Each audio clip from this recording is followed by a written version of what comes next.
This episode is provided by Thomas Allgaier and Frennis, based on the most relevant LinkedIn posts about field marketing from calendar weeks 4 and 5. Frennis is a B2B market research company helping enterprise field marketing teams with precise target list research and database-driven segmentation, as well as event attendee acquisition. It's good to be back. And we are looking at a really specific, a very telling slice of time today. We're talking calendar weeks 4 and 5 of 2026. And looking at the stack of insights we've pulled from LinkedIn for just that period, I have to say, the mood has definitely shifted. It feels like the industry is sort of waking up with a bit of a hangover. A hangover from the growth at all costs era. That's a really good way to put it. Yeah, and now they're realizing they need to be a lot sharper. That is a very fair assessment. I mean, if you look at the aggregate data, all these posts from field marketing leaders, the headline isn't how to throw a better party. It's about accountability. Right. We're seeing a hard pivot from what we could call execution excellence. Yeah. Are the napkins the right color? To strategic accountability. Which is really just a polite way of saying, show me the money or stop spending it. Blunt, but yeah, pretty accurate. It's no longer enough to just be a great planner. The sources we're seeing are screaming that you need to be a revenue driver. So if you can't connect that badge scan all the way to the bottom line, you are in a vulnerable spot. A very vulnerable spot. And that transition is the first big theme we have to tackle. I mean, going from being seen as the logistics person to the strategy person. It sounds great, but in practice, it's messy. Oh, it's so messy. It is. And Miriam W. hit on something really profound about the psychology of this whole shift. She put up a post arguing that most event planners are, well, they're drastically overqualified for the work they actually end up doing. You mean they're doing grunt work when they should be doing brain work? Essentially, yes. Okay. She argues that planners understand the physics of a room. They know how energy moves, how decisions ripple through an audience. How to engineer an outcome. Exactly. But, and this is the trap, they wait to be asked for that insight. They execute the logistics beautifully, but they keep their strategic mouth shut. I see this all the time. You don't want to step on toes, so you just, order the catering the client asks for, even if you know it's the wrong vibe for the meeting. And that's fatal. Miriam's point is that if you don't lead with your thinking, the client or your boss just assumes that thinking isn't part of the package. You train them to treat you like a pair of hands. So you have to stop waiting for permission. Sure. Offer the strategy before they ask you the menu. You have to. It's an identity crisis, really. Yeah. You have to stop identifying as the helper and start identifying as the architect. But let's be real, that's so hard to do when you are buried in operational chaos. Which brings us to Amanda Heredia's post. She really highlighted why this is so difficult, especially when you bring account-based marketing into it. The team of one problem. Exactly. She described the reality for a lot of ABM practitioners. It's not one job, it's 3 jobs in a trench coat. ABM, field marketing, and demand gen, all for one person. It is a recipe for burnout. But Amanda's solution isn't just hire more people because, budgets are tight. Of course. Her point is about being ruthless with your lanes. She argues that field marketing just cannot be everything to everyone. In an ABM world, field needs to be the high-touch layer. So stop trying to fill the funnel at the top. Leave the volume to demand gen. That's their job. Field marketing should be the scalpel, precision, experience, high-value touches for priority accounts. If you're trying to be the net and the scalpel, you'll fail at both. That distinction really helps, but it also implies you have the budget to be precise. And budget meetings, well, they're usually where strategy goes to die. They are.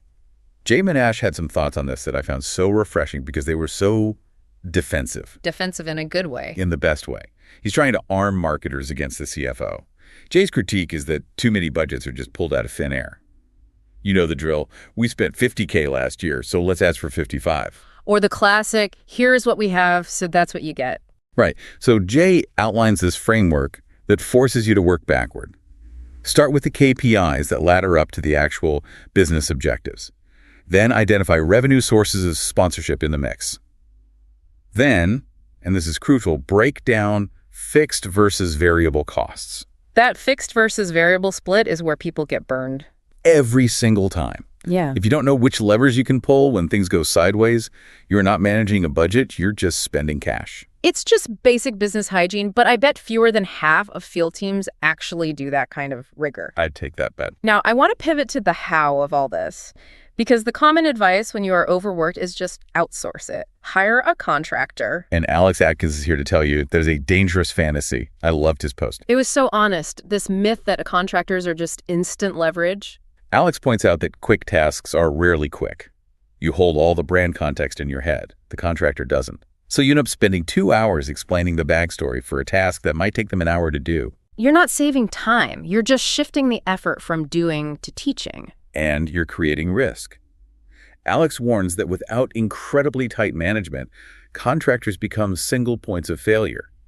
It changes your role from marketer to project manager, and not everyone's ready for that. So be careful who you hire, and maybe be careful what you change. We saw some interesting data from Julie Solaris and Bold Push Plus about that urge to shake things up. Oh, this is a classic new leader move.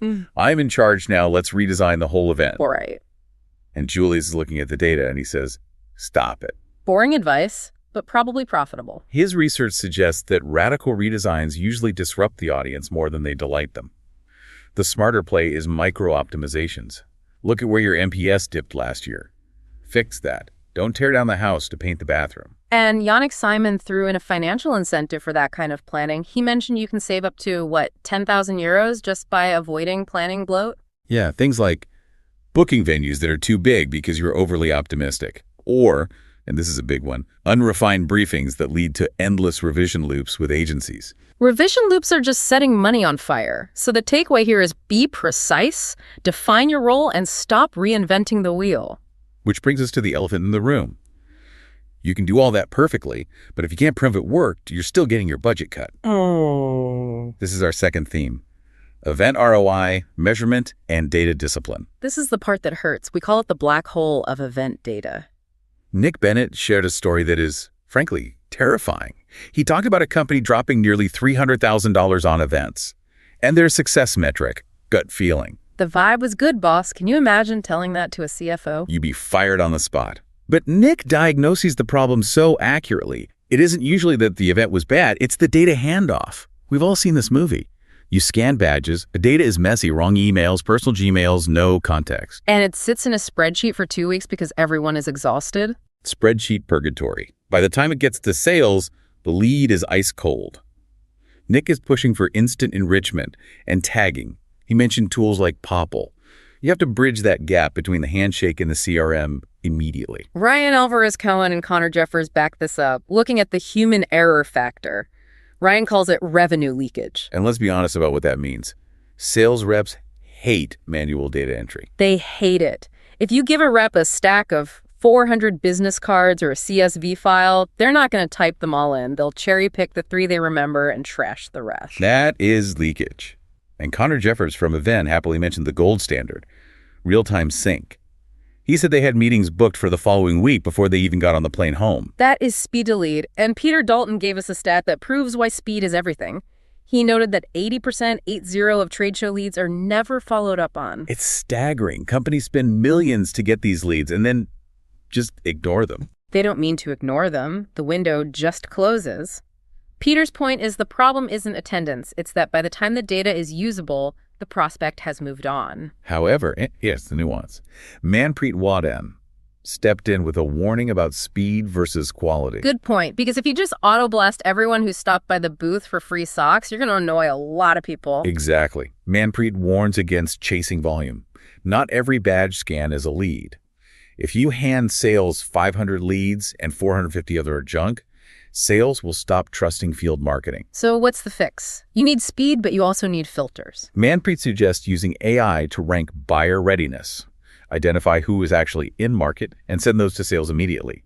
Put the rest in a nurture track. Don't waste a human's time on a swag hunter. Speaking of things that seem like a waste of time but aren't, we have to talk about Daniel Brooks and the mobile bar. This was my favorite insight of the week. It really challenges our definitions of ROI, for sure. So the setup. A client spends £800 on a mobile bar. Sponsors chip in another $500.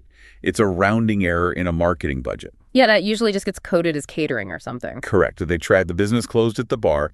It was £3,200 in new deals signed right there. That is a 4x return on a few drinks. And Daniel's data showed that 73% of attendees said their best conversations happened at that bar. Why? Is it just the alcohol? It's the psychology. It's an infrastructure for trust. You don't close deals while sitting in rows listening to a keynote. You close them when your guard is down, you're relaxed, and you're having a human interaction. So networking costs aren't fluff. They're actually high-yield investment vehicles. That's what Daniel's proving. It's about creating the environment for the transaction. Which brings us to the infrastructure of the industry itself. Our third theme, event technology and platform consolidation. And the landscape is changing fast. It is contracting. The big news was Cvent acquiring ON24. And Ilan Rozansky had a very sharp analysis of this. A lot of people looked at that and thought, why buy a webinar platform now? Aren't we back to in-person? Ilan says that is the wrong take. He thinks this is a masterclass in data strategy. First, look at the price. Cvent paid about 1.5x revenue. Compare that to the tech valuations a few years ago. So they bought it at a fire sale price. A post-correction price, but the strategic layer is scary smart. Cvent owns the physical world registration, badges, hotels. ON24 owns the digital journey webinars, content hubs. They own the handshake and the webinar. Exactly. By combining them, Cvent locks in data ownership across the entire life cycle. It creates a walled garden. But that also raises concerns about monopoly. It does. And that's what Stuart Price from Guidebook and Chad Blaze were flagging. Stuart's take was interesting. He's betting that video isn't the future. He's doubling down on the physical handshake being the only thing that really matters. Pretty much. He thinks video is just for the aftermath. And Chad Blaze took the David versus Goliath angle. He thinks this consolidation is actually good for the little guys. Yeah, he believes that when big players merge, they get slow, they get focused on shareholder returns. And that leaves a massive opening for independent innovators to build tools that actually solve specific problems. The classic cycle of bundling and unbundling. Yeah. But whether you use a giant platform or a startup tool, Vanessa Levitt dropped a stat that hurts everyone equally. The 90% user error stat. It stings. She claimed 90% of tech failures are actually user error. We love to blame the platform. Oh, the app crashed. But usually we didn't configure it right. We didn't read the manual. We never read the manual. But Brad Langley added a nuance here that I think is fair. He brought up technical debt. That's a software term, right? It is. But it applies.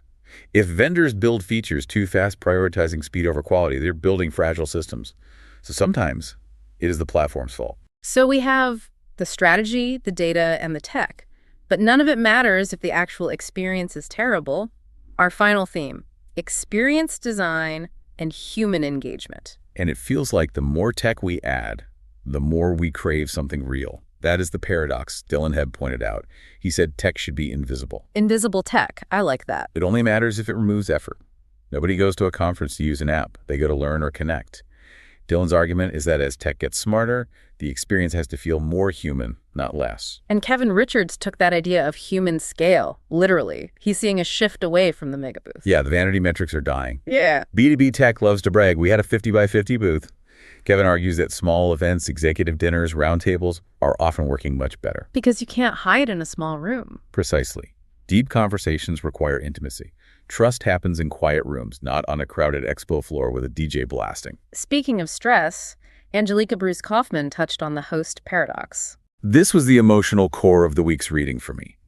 She highlighted how often the host of the event is the most miserable person there. Running around with a headset, panicking about the AV. And her point is, Yeah.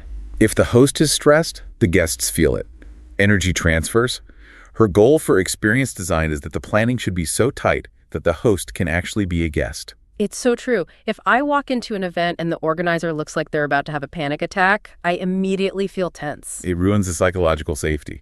You have to design for your own peace of mind.